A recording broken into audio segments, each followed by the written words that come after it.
aplikasi dengan menggunakan Visual Studio Basic untuk menghitung nilai derajat keanggotaan fuzzy. Nah, sebelumnya apa sih nilai derajat keanggotaan fuzzy? Jadi, nilai derajat keanggotaan fuzzy adalah angka antara 0 sampai 1 yang menunjukkan seberapa besar nilai tersebut termasuk dalam keanggotaan. Nah, artinya ketika hasilnya itu bernilai 0, maka itu berarti dia itu tidak termasuk dalam keanggotaan. Tapi ketika dia hasilnya bernilai 1, itu berarti dia sepenuhnya masuk ke dalam keanggotaan.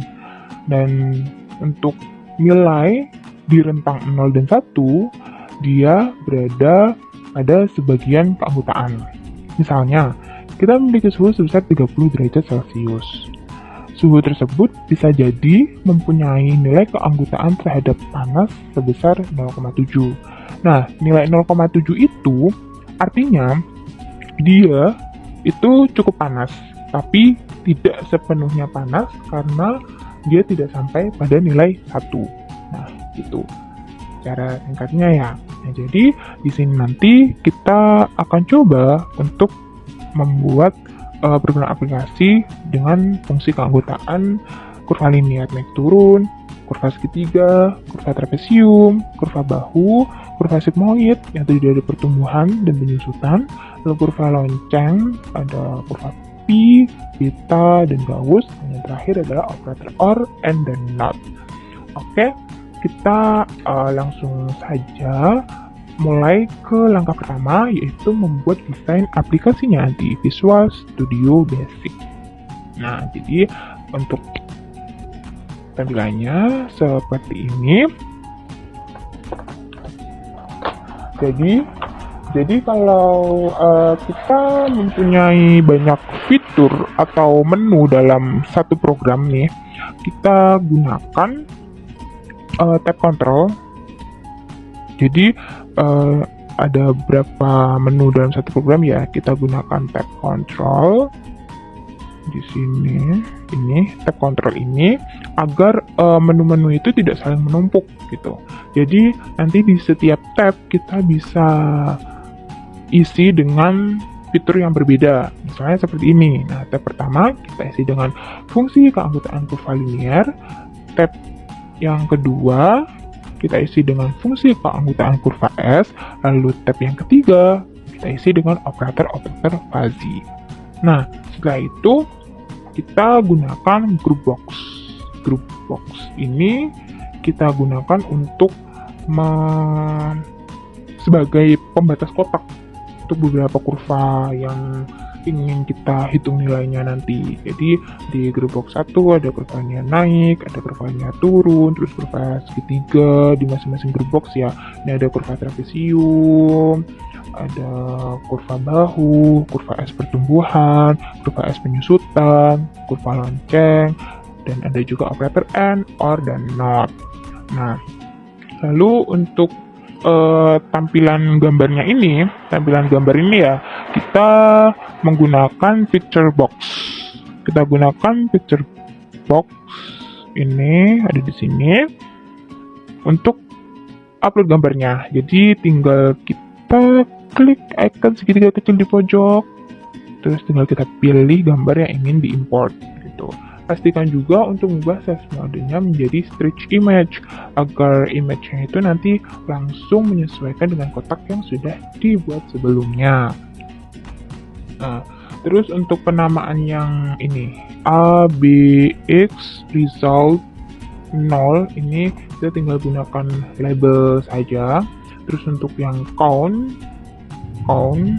kita gunakan button.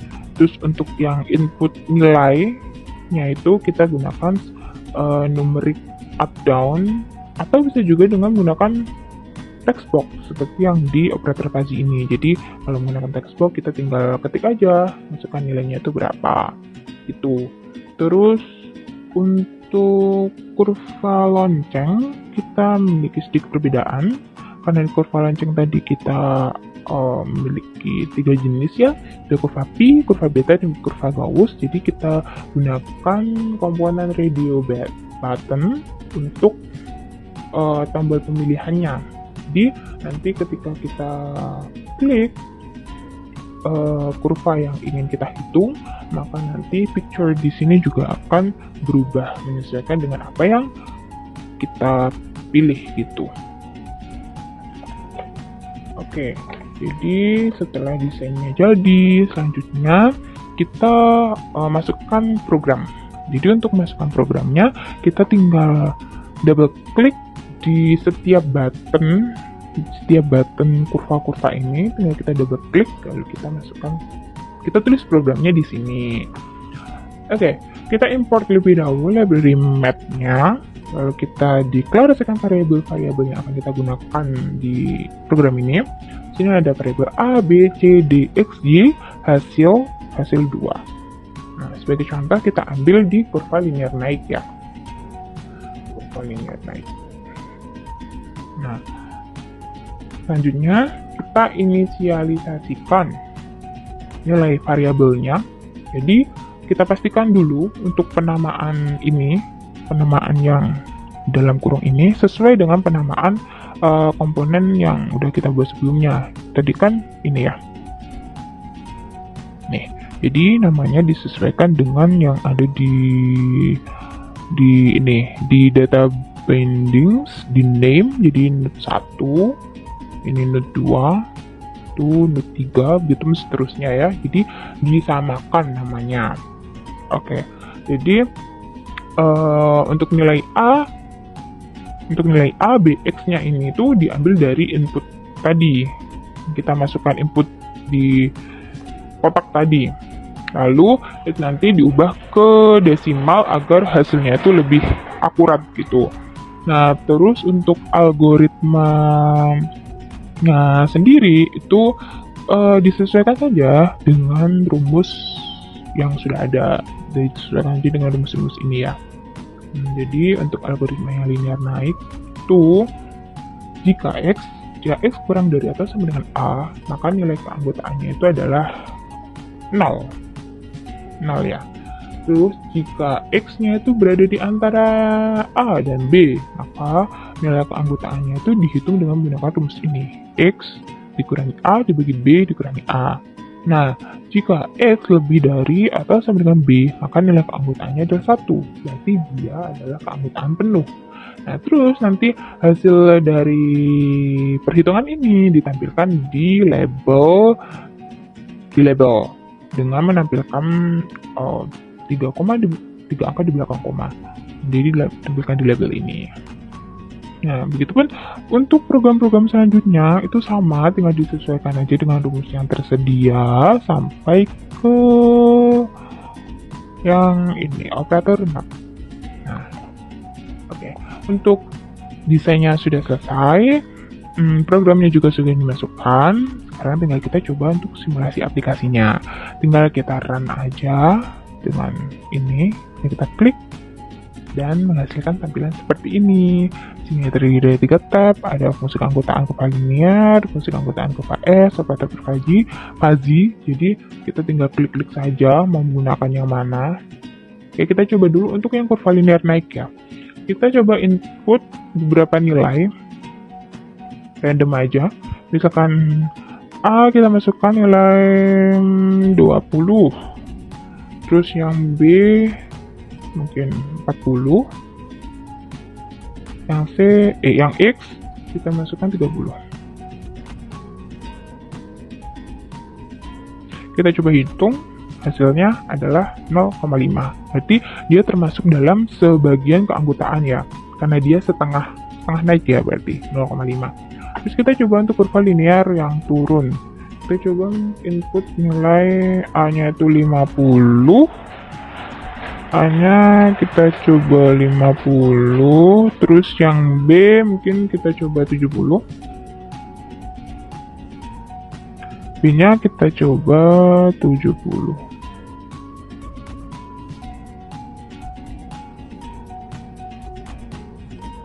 Terus untuk yang X-nya kita masukkan nilai 60.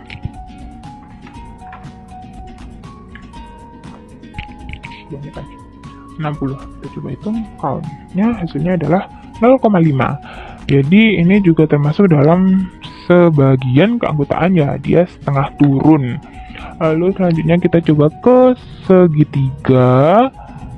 Kita input nilai A-nya mungkin 10 aja, B-nya 20. B-nya 20, untuk C-nya 30. X-nya 15.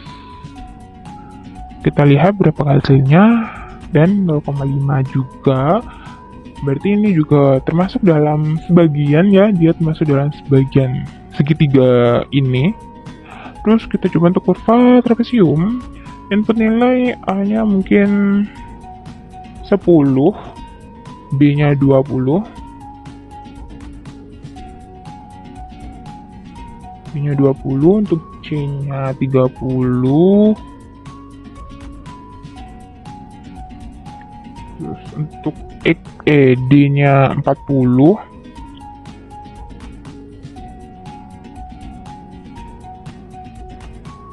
Terus untuk X-nya kita coba input 25 ya tadi. Terus kita hitung dan menghasilkan 1.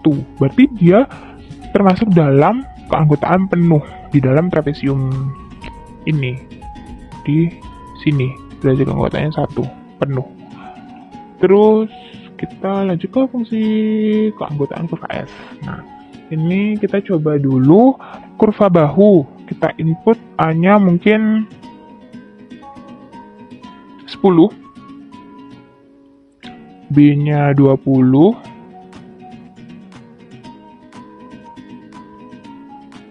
X-nya 15 mungkin ya, 15 aja. Kita coba hitung. Nah, dan untuk hasil yang pertama dia menghasilkan 0,5, untuk hasil kedua dia menghasilkan 0,5 juga. Berarti untuk kedua hasil ini dia masuk ke sebagian keanggotaan. Terus kita coba untuk kurva S pertumbuhan. Yang pertumbuhan kita coba input A-nya 10.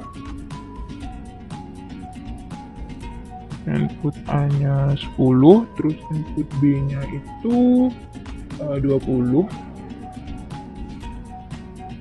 Terus yang C-nya 30,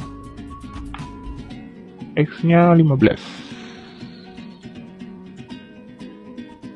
Kita hitung dan menghasilkan 0,125. Berarti dia termasuk dalam sebagian keanggotaan. Nah, lalu kita coba untuk kurva penyusutan. Kita coba untuk yang A-nya kita samakan 10. 10. Samakan 10. Terus untuk B-nya 20. Yang C 30.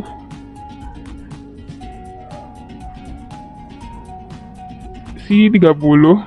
Sorry, kelewatan. Terus X-nya kita coba 15. Kita samakan ya. Coba. Apakah hasilnya sama? Oh. Jadi dia adalah mendekati 1, berarti karena dia mendekati 1 berarti dia sebagian juga ya, sebagian keanggotaan. Terus kita coba kurva lonceng. Kurva lonceng kita coba untuk yang Pi dulu. Kurva Pi kita coba masukkan input A-nya 10. Terus yang Y-nya 20. Sorry, kebanyakan.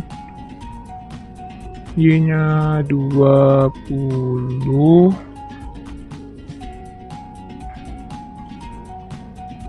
Terus untuk C-nya kita masukkan 30. Dan X-nya kita coba 15. Oke, kita hitung. Dia misalnya 0,5, berarti juga termasuk dalam sebagian keanggotaan. Lalu kita coba kurva beta ya, dengan nilai input yang sama, dia akan menghasilkan nilai yang sama, 0,5. Jadi dia juga masuk ke sebagian keanggotaan. Lalu untuk kurva Gauss, kita coba ganti nilai input X-nya menjadi 1,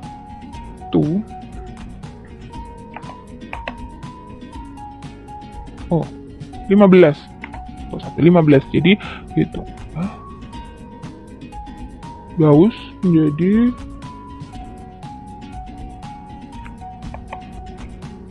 10, 12 nggak sih? Fine. Nilai X-nya kita ganti jadi 0 resultnya. Jadi dia tidak masuk ke dalam keanggotaan.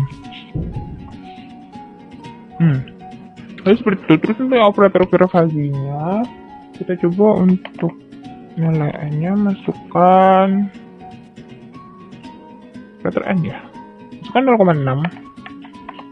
Terus yang B-nya tinggal dimasukkan 0,8.